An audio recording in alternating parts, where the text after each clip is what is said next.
Kylian, gérant de TCB Group. Adriano, gérant de GSA Construct. Bonne chance.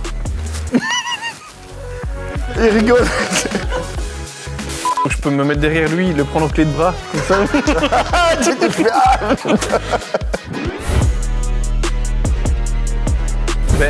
Au niveau de tes réseaux, c'est toi qui t'en occupes tout seul, je crois. C'est moi qui m'en occupe. Mais je sais pas pourquoi, c'est peut-être mon œil de jeune, jeune entrepreneur qui l'a vu. On voit que t'as même une story aujourd'hui. À mon avis, t'en mets tous les jours. J'alimente, on va dire, tous les 2 jours. Ah ouais, c'est ça. Ouais. Tu fais pas mal de réels aussi, j'ai vu, des vidéos, des avant-après. Ça, moi, j'en ai pas beaucoup, parce que je trouvais justement que le avant-après, c'était un peu l'outil numéro 1 de la plupart des entrepreneurs. Et j'ai simplement voulu jouer sur les valeurs et l'intérieur de l'entreprise avec l'esprit, la dynamique. Mais je vois, t'es un jeune entrepreneur, franchement, j'apprécie. Ta société, elle est très cadrée. Donc elle est très organisée parce que tu ne viens pas du monde du bâtiment. J'aime bien ta dynamique, même tes posts, il y a beaucoup de commentaires, il y a beaucoup d'expérience client, c'est top. On a pas mal d'expérience client, on a fait des vidéos témoignages clients. Je ne sais pas si toi tu en as fait. Non, du tout. Nous on en a fait, mais le problème c'est qu'il faut déjà un client qui s'y prête. Il faut évidemment quelqu'un qui soit à l'aise aussi à la caméra, qui ait envie aussi de montrer son chantier, parce que y en a beaucoup où c'est un petit peu un cocon privé, donc on n'a pas envie forcément de commencer à montrer un peu l'intérieur de chez soi. Mais de toute façon, c'est pas ça qui fait aussi le pourcentage de décision n'est pas lié à ça, quoi. Ce que je dis à mes clients, c'est qu'une démonstration vaut mieux qu'un long discours. Après, les clients, ils ont besoin d'avoir, je pense, confiance. Et pour avoir confiance, mais ils doivent te voir un petit peu, voir un peu ce que tu fais tous les jours. C'est très important. Donc voilà pourquoi j'alimente beaucoup.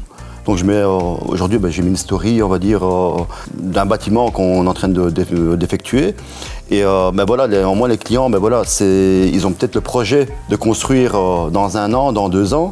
Mais si pendant ce laps de temps, ils te voient, on va dire, évoluer, ils te voient faire du bon boulot, de la qualité et surtout tenir les délais, mais ils vont avoir confiance et ils vont venir vers toi. C'est comme ça que je le vois en tout cas. Oui, j'imagine. Et puis aussi, au-delà des réseaux sociaux, il y a justement l'aspect réseaux sociaux pour un petit peu être la façade numérique de ton entreprise, on va dire ça comme ça. Et puis après, tu as vraiment toute la partie. Ça fait combien de temps maintenant? Ça fait quand même un petit temps. 6 ans. 6 ans, donc toi évidemment il y a aussi tout le processus bouche à oreille, architecte qui est là derrière. Je suis quelqu'un aussi qui aime bien de choisir ses clients, donc, et choisir aussi ses chantiers. Donc il y a un dicton qui dit « Ne laisse pas ta langue surcharger ton dos », donc on ne peut pas tout prendre. C'est pas possible. Si on veut avoir de la qualité et de la rentabilité surtout, donc on peut pas prendre tout et n'importe quoi. Donc on doit vraiment cibler et choisir des bons chantiers rentables, mais aussi pour que nos hommes sont compétents pour le faire. Je vais donner un exemple. Si on ne fait pas de crépi, je vais pas signer on va dire un chantier crépi et chercher les sous-traitants sans être sûr de sa qualité. Donc voilà. Donc je suis quelqu'un qui cible, on va dire, les clients. L'échange avec le client. Dans le privé, avant de signer, on va dire, un contrat, il doit avoir la confiance. Donc le client te donne une confiance, te donne un budget. Et c'est vraiment de voir cette satisfaction à la fin du chantier, de dire voilà, merci pour le rêve d'une vie. Parce que c'est des gens qui ont économisé pendant peut-être 10 ans, 15 ans, 5 ans, on ne sait pas. Et c'est vraiment ça. Donc après, voilà, c'est avant d'avoir quelque chose, il faut offrir quelque chose. C'est vraiment la base du métier. Comme tu l'as dit, la satisfaction client, elle est vraiment top. Mais évidemment, on n'a pas tout le temps des rendez-vous avec les clients. Enfin, en tout cas, pas tous les jours. Donc, les jours, je dirais, où on a des rendez-vous avec les clients, c'est que ça, c'est une partie qui, pour moi, est hyper satisfaisante de voir justement l'aboutissement ou le commencement d'un projet et de sentir un peu cette excitation en eux qui commence à naître et de sentir aussi qu'on fait partie de leur projet un petit peu indirectement et directement. Et puis les jours hors client, je vais dire ça comme ça, on a vraiment, en tout cas moi j'ai une partie que j'aime bien, c'est régler les problèmes. Et puis après évidemment, je dirais la partie en tout cas relationnelle, que ce soit avec l'équipe, je veux dire sur le terrain, l'équipe au bureau, et en même temps, je veux dire l'équipe, on peut inclure aussi les clients dans l'équipe, quoi. Donc, voilà. C'est ce que je dis aux clients, à partir du moment où on commence, on va dire sa construction, on va dire en gros œuvre, où on clé sur porte, c'est la première chose, c'est une collaboration. Moi je leur dis, voilà, si vous voulez que le chantier se déroule bien, ben voilà, il faut qu'on collabore, on est la main dans la main, on va être ensemble jusqu'à la fin, vous allez voir, vous avez besoin de n'importe quoi, je serai là pour tenter, on va dire, d'avoir la meilleure qualité possible par rapport à vos envies, mais c'est avant tout une collaboration. Je pense que ça se joue entre d'avoir créé quelque chose, d'avoir créé en tout cas une entreprise aujourd'hui qui prend une certaine expansion, mais voilà, qui peut aussi à tout moment se rediriger justement en fonction aussi un petit peu au final, qu'est-ce que moi j'en ai envie. Je ne sais pas si toi, tu as déjà eu un moment ça. Moi, je pars du principe qu'il faut être pris pour être appris.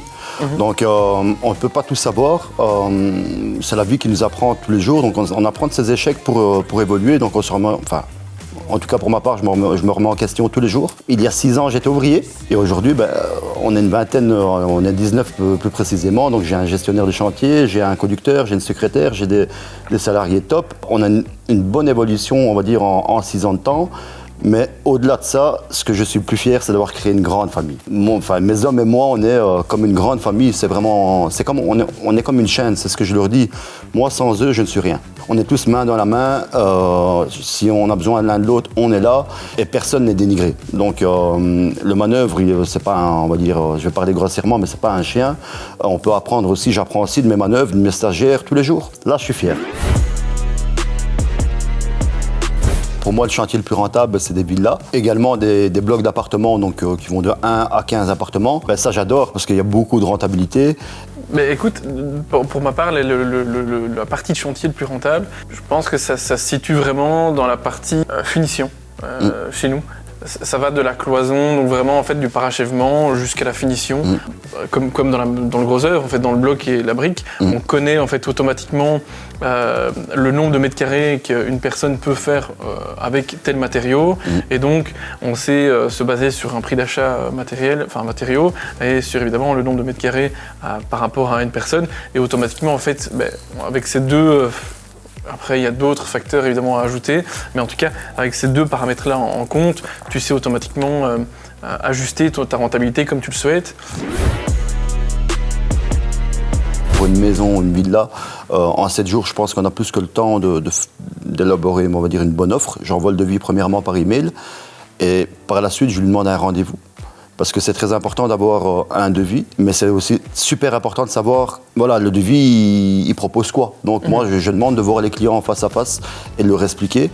Ce que je dis toujours à mes gestionnaires, on va dire à mes salariés, c'est qu'un bon chantier commence à l'élaboration du devis. Justement, avec Virtuosa, on a l'occasion de mettre beaucoup de remarques, des options. On prend le maîtrise, on va dire, architecte. Mais on ne met jamais un prix sur un maîtrise architecte, donc on forward, on va dire, le maîtrise dans Virtuosa. Et là, voilà, on inclut nos remarques et notre devis, à la place de faire 2 pages, il en fait 13. Et ça, les clients, ils sont super contents. Et en même temps, comme je disais, on inclut des options parce que, voilà, par expérience, on se dit, voilà, l'architecte, il a oublié cette option-là, elle est obligatoire.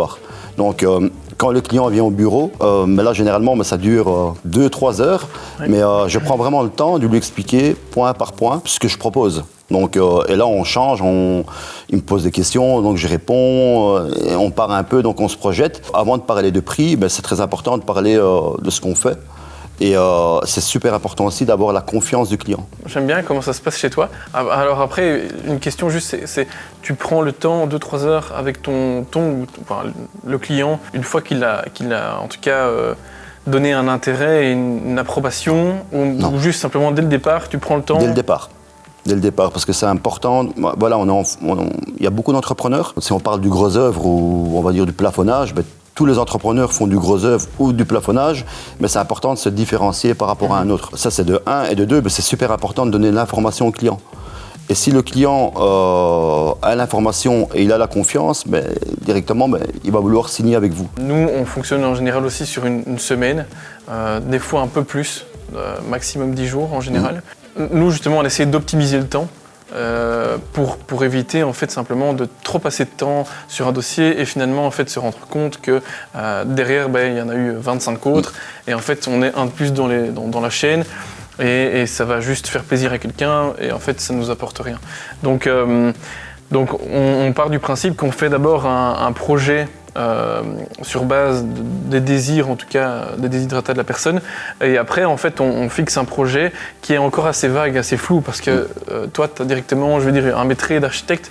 Nous, on a un peu plus simplement des envies, des désirs d'une personne qui nous dit, voilà, j'ai acheté un immeuble, il y a 3 appartements, il faut les rénover complètement. Et donc de là, nous, on doit poser des questions, etc. Donc on pose vraiment des questions de base, qui sont toutes simples, pour comprendre un petit peu quelle est la mentalité, quelle est la réflexion, qu'est-ce qui est attendu aussi derrière. Et puis simplement, on commence à chiffrer pas mal de choses, mais avec un budget prévisionnel, parce que tout dépend, encore une fois, s'il y a un intérêt pour le devis, et si effectivement le budget qu'on va lui rendre dans le devis total correspond aussi un petit peu aux attentes. Et en fait, une fois que ça correspond aux attentes, oui ou non, à ce moment-là, on comprend s'il y a une envie de travailler avec nous. Et s'il y a une envie de travailler avec nous, à ce moment-là, on les rencontre sur place, évidemment pour le devis, une fois, mais ça va relativement vite, en moyenne 1 heure. Et donc après, on les rencontre. Et là, ça peut durer aussi 1 heure, 1 à 2 heures. Mais en tout cas, c'est vrai que nous, on les trie directement à ce moment-là. On crée un avenant, on l'envoie au client. Et donc on lui laisse un délai pour nous le renvoyer signé. Et une fois que l'avenant est signé, ce qui est bien avec Virtuosa, c'est que l'avenant, une fois qu'il est signé, il s'ajoute, on va dire, dans l'état d'avancement. Et aussi, une fois qu'il est signé, on peut effectuer le boulot, quoi. Donc ça, c'est, on va dire, la base. Et surtout, quand on est en clé sur porte, il y a beaucoup d'avenants positifs, mais aussi négatifs. On va parler d'électricité. Voilà, on fait, on va dire un devis type avec 3 prises par pièce. Et après, le client, il dit, moi, je veux une prise là, je veux une prise là, je veux ça. Et c'est chaque fois des avenants qui s'ajoutent. Voilà, donc c'est des jeux de plus et moins. Mais avec Virtuosa, c'est super parce que tout se met automatiquement dans l'état d'avancement et après, facturé, quoi. Ouais. Et comment tu l'annonces évidemment, s'ils le demandent en plus, automatiquement, ils le savent, je pense, que c'est supplémentaire. Et dans le cas où toi, tu as une surprise d'augmentation de prix d'un coup, ou comment est-ce que tu anticipes ça et comment est-ce que Je ne dirais pas qu'on a une surprise, parce que ce qu'on fait aujourd'hui, c'est ce qu'on a prévu il y a un mois, on va dire, parce que c'est chaque fois une organisation sur chaque chantier. Avant cela, on envoie des mails, on va dire, en confidentiel à l'architecte. On discute ensemble. Je dis, écoute, on a oublié ça, tu as oublié ça dans ton plan. Le métrier là, il n'est pas bon. Voilà, on en discute, on va dire, en interne. Et après, je suis obligé de le dire au client. Je ne vais jamais lui dire aujourd'hui pour l'effectuer demain. Donc, je vais lui dire aujourd'hui pour dans un mois, quoi, vous voyez. Donc, mais ça, on en discute aussi en réunion. Oui, non, c'est sûr. Et toi ? Comment tu fais ? Ça dépend parce que nous, on a de temps en temps des projets avec architectes, d'autres pas. Dans le cas où les matériaux ont subi quelques petites vagues, à ce moment-là, on l'expliquait simplement. Et je pense que la situation en parlait assez d'elle-même pour justement avoir une compréhension du client. Et puis, à côté de ça, on avait aussi les suppléments qui viennent des demandes clients. Donc on les connaît tous. Voilà, je veux une prise là en plus ou je veux telle finition et pas telle finition. Et donc à ce moment-là, on est contraint d'envoyer un mail avec évidemment un avenant en lui disant voilà, on est parti sur une base A qui était à 1000 et donc maintenant vous souhaitez modifier pour une base B, ça sera 2000. Est-ce qu'on a un accord ou pas ? Et en fonction, je pense que celle-là maintenant c'est plus en fonction du budget parce qu'ils sont conscients évidemment de leur demande. Et là en fonction du budget, on a une approbation ou pas. Il y en a beaucoup qui pensent évidemment que c'est souvent pas assez que ça se fait un petit peu comme ça, de modifier les choses, et que c'est assez simple, ou en tout cas que ça ne va pas forcément coûter beaucoup. Et puis en fait, des fois, ils se rendent compte, avec les chiffres évidemment, qu'on a des différences des fois de 50, 70, 80%. Parce que c'est comme dans tout. Je pense que chaque matériau a ses avantages, ses désavantages. Et encore une fois, on a de toute façon, c'est pour ça qu'il y a des matériaux à tout prix. Il y en a qui sont, je veux dire, un classe minime. Après, on a des matériaux moyens et puis des matériaux de bonne qualité. Et en fonction, de toute façon, des désirs et du budget aussi du client, ils vont s'adapter automatiquement, quoi. Voilà, donc on sous-traite, on va dire, un peu comme tout le monde. Beaucoup. un peu comme tout le monde, oui. La base, c'est, on va dire, les finances. Donc, premièrement, on se voit au bureau. Moi, j'aime bien d'avoir toujours les mêmes sous-traitants. Donc, ils ne sont pas sous-traitants, ils sont collaborateurs. C'est comme mes ouvriers. Donc, l'important, c'est de leur faire comprendre comment nous, on travaille. Une fois qu'ils ont compris comment nous on travaille, c'est de le faire rentrer entre guillemets dans le moule et de leur donner du boulot. Donc à condition que, on va dire, les prix fonctionnent donc entre nous. Je leur donne du boulot, mais également l'avantage qu'on donne à nos sous-traitants, c'est que nous on prend la marchandise, donc on leur donne cette facilité-là de ne pas investir de la marchandise parce que c'est difficile pour tout le monde, mais également on les paye à 15 jours. Et ça roule, quoi. L'important, c'est d'avoir le même cercle et pas faire du one-shot. C'est chaque fois du long terme. Oui, mais je te rejoins sur l'aspect financier, où vraiment il faut, je pense, que ça roule, parce que c'est important que l'un comme l'autre, au final, on puisse justement être alignés à ce niveau-là. Et puis, nous, de notre côté, moi, je pense que je le joue beaucoup sur le relationnel. Alors, évidemment, avec un sous-traitant, il y a des notions différentes. Donc, il y a vraiment la notion relationnelle sur le chantier, où là, évidemment, il faut que ça soit bien propre. Et à côté de ça, il faut vraiment, je pense, une relation de respect. Nous, on n'a pas beaucoup de sous-traitants seuls. Donc, on a souvent, en fait, un groupe ou une autre entreprise qui vient faire un poste, comme la toiture, comme les châssis. Et donc à ce moment-là, automatiquement, on n'a pas affaire à une personne, mais on a affaire à un autre groupe en fait, qui vient un petit peu se coller à nous. Et donc à ce moment-là, je pense que c'est important d'être respectueux. En général, on peut de temps en temps apercevoir un peu un ego entre deux groupes, un petit peu comme une guéguerre. Et nous, je veux dire, moi et indirectement aussi toute l'entreprise, on essaie un peu de briser ça. Et justement de voir un peu comme une équipe de foot qui vient simplement s'entraîner avec nous et essayer de gagner le match. Dernièrement, on a eu un gestionnaire qui était chez nous, qui avait peut-être un peu tendance à justement voir les sous-traitants comme des personnes un peu réduites, on s'entend, mais je sais pas, il y avait un peu comme une sorte de prise de... Les sous-traitants, ils doivent faire partie, comme je disais, du moule. Ouais. Pour fidéliser mes ouvriers, premièrement, ce qui est très important, c'est de ne pas leur faire sentir, et c'est clairement pas mon but, que c'est des numéros. S'ils sont bien à l'intérieur, ils vont être bien à l'extérieur. Donc ça veut dire qu'ils vont bien se sentir, ils vont faire du bon boulot. Ça c'est premièrement. Après, le deuxièmement, il y a l'entente, on va dire, entre tous les ouvriers. Ça c'est un point clé, c'est primordial chez nous en tout cas. Il faut que tout le monde s'entende avec tout le monde. Donc ça doit être comme une grande famille. Troisième point, c'est qu'ils doivent aussi avoir des opportunités d'évolution dans l'entreprise. Ils doivent savoir qu'aujourd'hui, ils sont à ce stade-là. Et demain, ils pourront évoluer et avoir plus de responsabilités et participer, on va dire, à l'évolution de l'entreprise, quoi. Donc, encore une fois, c'est comme une grande famille. C'est tous ensemble. Je suis tout à fait d'accord avec toi sur ce point-là. Chez nous, pour essayer de les fidéliser un maximum, on procède en tout cas à, comme tu l'as dit, l'évolution. Après, il y a évidemment que tout soit réglo, donc je veux dire avoir un beau salaire, etc. Maintenant, on met en place aussi la partie formation. Je pense que c'est important de Très toujours important. pouvoir... Pour moi, n'importe quel humain dans n'importe quel secteur a besoin d'évoluer, d'apprendre, parce qu'à partir du moment où justement on n'apprend pas et on n'évolue pas, automatiquement il va y avoir des petits soucis psychologiques ou autres, et je pense qu'on a toujours un petit peu besoin de devenir une meilleure version de soi-même, même sans le savoir, hein, et donc de devenir meilleur, de pouvoir justement accomplir quelque chose. Donc on fait un peu un feedback dans nos ouvriers, on prend quelles sont les formations ou les envies possibles, hein, parce que des fois on a des réponses aussi un peu farfelues, mais en tout cas ce qui est possible, on met en place ça. Ce qui est cool, c'est que maintenant, je pense que le secteur de la construction, en tout cas en Belgique, est hyper développé, en tout cas c'est hyper développé les dernières années, 10 ou 20 dernières années. On a la Confédération, on a plein de choses qui sont là autour pour justement nous aider, on a plein d'aides aussi par rapport à ça.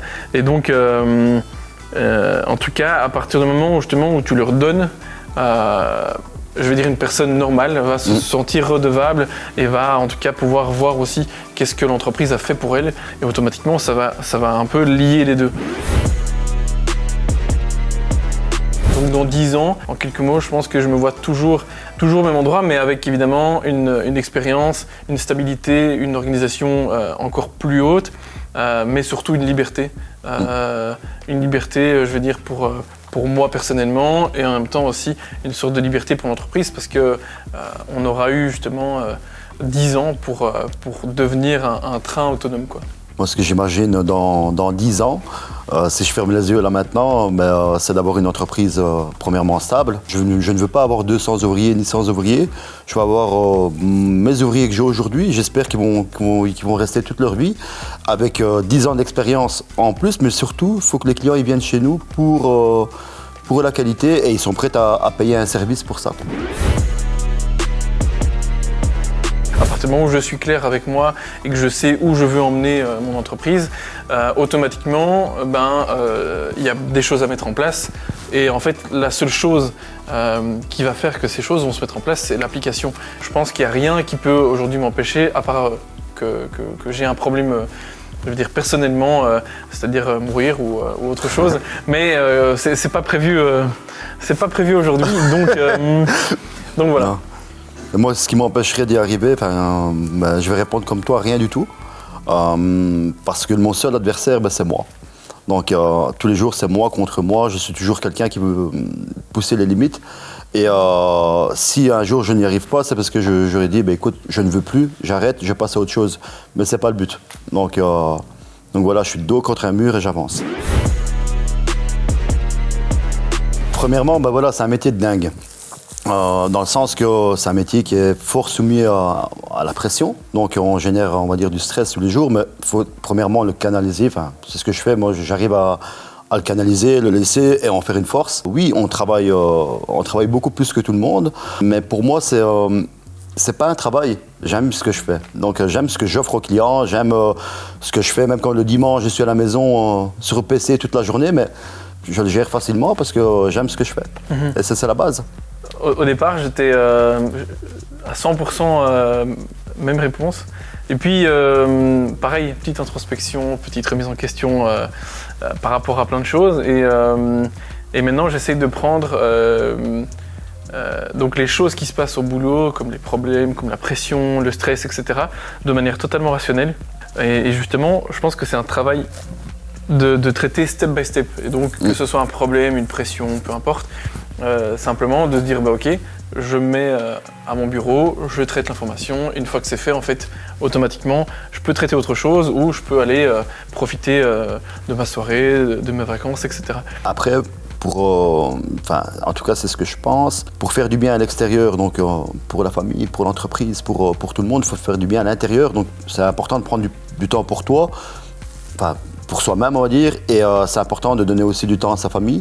En tout cas, moi, ma famille, c'est ma force. Sans eux, j'aurais pas toute cette force, on va dire. Donc, c'est important aussi de lâcher prise parfois. Ouais. Donc, lâcher prise, une semaine. Voilà, tu crées des process entre-temps, on va dire en interne pour que ça tourne, mais en même temps, tu lâches prise avec ta famille. Et tu arrives à déconnecter facilement. Donc, imaginons, le soir, tu rentres du boulot, tu te poses, tu traites encore 2-3 mails, et puis tu te dis, ok, maintenant, stop. Et tu déconnectes complètement. Je veux dire, même si tu as un appel d'un client, tu vas quand même le prendre ou pas? En tout cas, dans notre métier, si tu veux des problèmes, tu en as tout le temps. Et parfois, les problèmes se règlent tout seuls.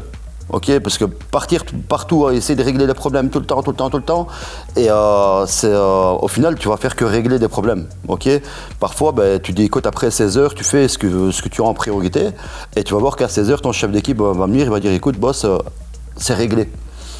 Et au final, tu n'as pas travaillé sur 4 points en même temps, tu as travaillé sur un point. Et c'est ça qui te donne aussi du temps, on va dire, en soirée. Et voilà, donc la gestion du temps, pour moi, c'est le plus important dans le métier, dans l'entrepreneuriat. T'es prêt? Communication. Confiance et le feeling avec le client. Pas mal. Une fois que le feeling et la confiance est là, ça ne peut qu'aller. Ouais. Mais après, ça se garde comment? Pardon? Ça se garde comment? Avec la communication. Avec la communication. Très bien. T'es prêt? Mais c'est vrai. C'est vrai. Pas tous. Ça, tu fais ta pub, là.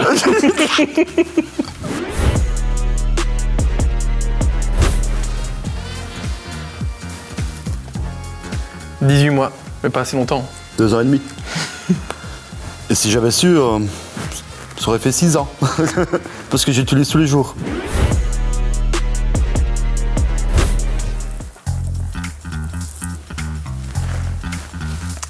Trois, 2, 1.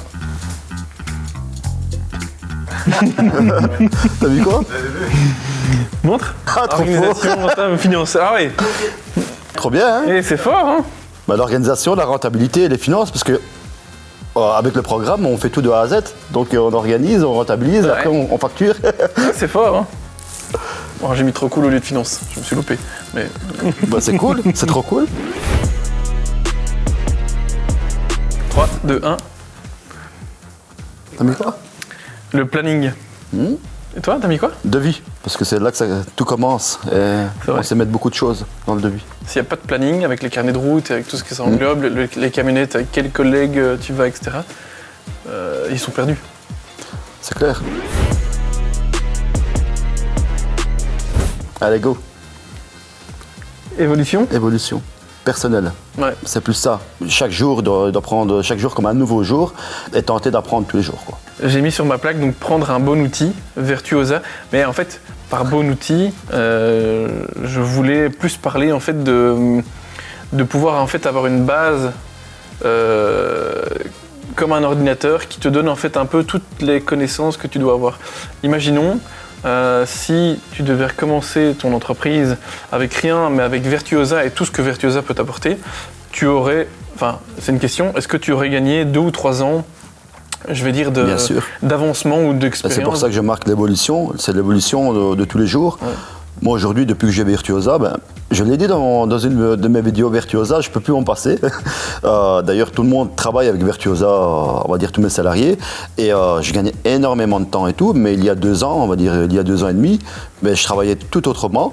Et si j'avais eu Virtuosa avant, je serais peut-être à un autre stade, ou peut-être pas, mais j'aurais au moins gagné beaucoup plus de temps. Et même au-delà de ça, je pense qu'il y a tout un pôle dont on ne parle pas, mais qui est présent dans tout secteur de toute façon. Mais la construction est particulièrement, je pense, compliquée. C'est toute la partie législation, tu vois. C'est tout bête, mais sur Virtuosa, ils ont développé tous des documents que tu peux aller chercher, que ce soit réception. Enfin, je ne les connais pas tous, mais on les a tous téléchargés évidemment. Évaluation des ouvriers. Voilà, il y a pas mal de choses qui te permettent de comprendre directement, parce qu'à l'école, en tout cas quand tu apprends ça ou quand tu es sur le terrain, toute la partie, je vais dire, administrative et organisationnelle de l'entreprise, on ne te le donne pas. Tu dois juste l'apprendre sur le tas. Tous les jours sur le tas. Et donc, je trouve qu'avec ça, en fait, tu gagnes automatiquement des années en fait, par rapport à quelqu'un qui ne démarre avec rien. Tu gagnes du temps. Voilà, c'est ça. Tu gagnes du temps, même pour les mails. C'est des mails templates que tu peux, on va dire, insérer dans le programme. Et généralement, quand tu réponds à un devis, tu réponds généralement le même. Donc, c'est chaque fois la même réponse. Et là, tu gagnes du temps, quoi. Ouais. Donc, pour les avenants, c'est toujours le même. Mais, voilà, Virtuosa, je ne peux plus m'en passer. En tout cas, c'est sûr et certain. Qu'est-ce que tu en as pensé? Écoute, j'ai fait une très belle rencontre. Tu es une très belle personne avec des bonnes idées. Et j'ai appris beaucoup de toi. J'espère que c'est réciproque. Tu ne sais pas tout. Mais écoute, ouais, pareil, je trouve que allez, les échanges sont bons. On a pas mal d'idées qui sont en lien.